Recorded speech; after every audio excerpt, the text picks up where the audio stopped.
Good day, beautiful people, and welcome back to Life's Treasures and Golden Moments.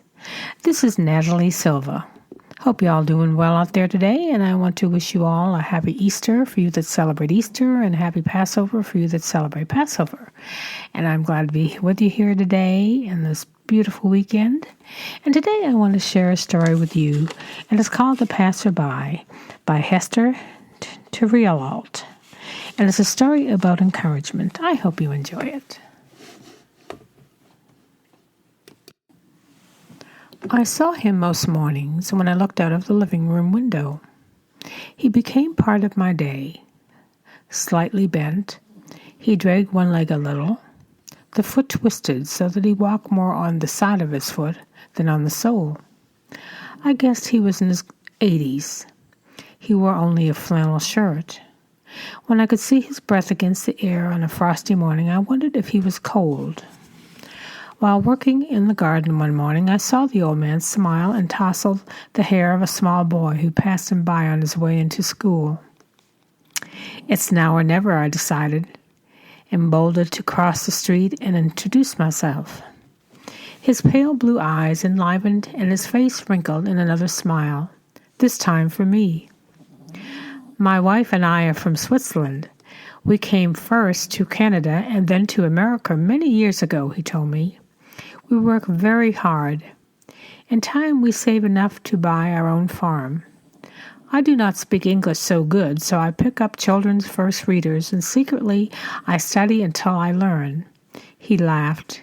He gazed toward the elementary school beyond the wire fence, and his face grew solemn. We never had children.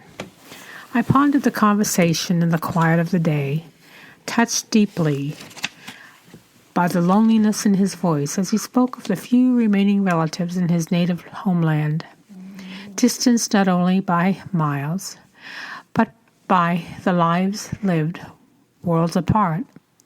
My wife is not so good, he told me, when I asked about her. I wanted to jump in, offer help, be a friend, but I had already pushed myself upon this stranger. Reserve ruled the moment. I pointed to my house. Please, I said, leaving the next overture to his discretion, stop in and have a cup of coffee with me sometime when you're out walking. I didn't see him after that, but I thought about him often. Was he housebound or sick? Had his wife's health deteriorated suddenly?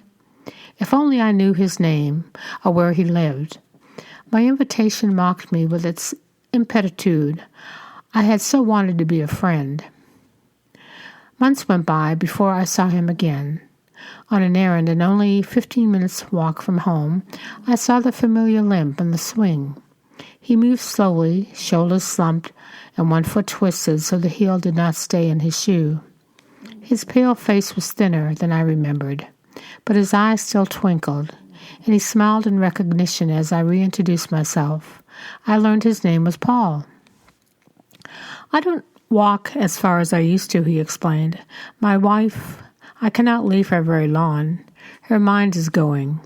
He grimaced with a touch to his forehead. She forgets things. He gestured towards a green and white wood-frame house across the street and said, "Would you like to come in and see my drawings?" "Oh, I'm on my way to pick up my car from the garage," I said regretfully, "but I'd love to see them another time." "You come this evening, then?" He looked hopeful. "Oh, yes," I said. "I'll come this evening." The smell of damp fir needles permeated the chill, sulky evening air. Paul stood expectantly by the window. When he opened the door, he was groomed for company. His wife, slender and frail, came from the kitchen, tucking wisp of white hair back into a tiny bun. Come in, she bid, with a smile, full of the grace of her generation. She reached out a warm, soft hand. "This," Paul said, "is my wife, Bertha." He straightened and grew in stature. We've been married for 56 years. That evening I was introduced to Paul's pen and ink sketches. We went from room to room. Pictures hung in modest frames, pages tucked in drawers. There were sketches of celebrities, scenes, anything that took his fancy. Each had a story. But the compelling story was the harsh reality of talent ignored for people like him of that generation. It wouldn't put bread on the table. His father told him that. If you sit around drawing like that, you'll never amount to anything. His mother died when he was 9. He remembered the gentle tap of her stick against his head whenever she found him with a pad and pencil in hand. "Make yourself useful. Don't waste your time," she chided. When we returned to the kitchen, Bertha searched for some tangible expression of hospitality. "I wish I had cookies to offer you. I can't cook like I used to." "I couldn't eat a thing. I just finished dinner," I said. Their dinner was Meals on Wheels, 3 days a week. "We cannot eat so much. We have plenty for the next day, except Mondays. Mondays we try to cook for ourselves." They wanted me to stay a while. We sat and we talked. Dignity filled their house. Paul answered the door the following Monday. His eyes fell on the tray I carried. He was glad I'd come, but his pinched and agitated face told me I'd stumbled upon an outburst of anger. Bertha, pale and flustered, gathered herself. "We're not feeling so good today, and I'm having trouble with my head and remembering." She threw her hands up. "I don't know what it is. Old age." They led me into the kitchen. Canned soup dripped where it spilled over the stove. Paul's hands shook as he showed me the hole scorch in his shirt sleeve as he tried to cope with the meal. The flare-up cut short by my arrival had taken its toll. He put his hand to his forehead and sighed, gaining equilibrium. "It's just that she upsets me sometimes," he said, arranging the knives and the forks on the table as I set out the lunch I had cooked. Bertha still fretted to know where she had put the wooden spoon he had no longer needed, and my heart ached for her.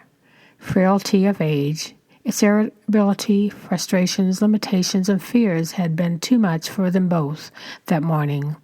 Impassioned by their need, I reached for Bertha's trembling hand.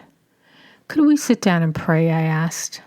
"Oh," Bertha exclaimed, "that's what we need more of." Paul joined us in a chair beside the couch. After I prayed for them, I looked up. Gratitude and relief flooded their faces. All tension was gone. I hugged them both and delighted in the hugs I received in return. "You are so good to us," Paul said, making his way to the dining room table and pulling out a chair for his wife. "No," I thought. "God is too good to me. He allowed me to share this moment as he touched 2 people he loves very much. How blessed I was in the process. I wanted to be their friend, and he had given me the desire of my heart." One never knows, when you do a good deed for others, how you are repaid.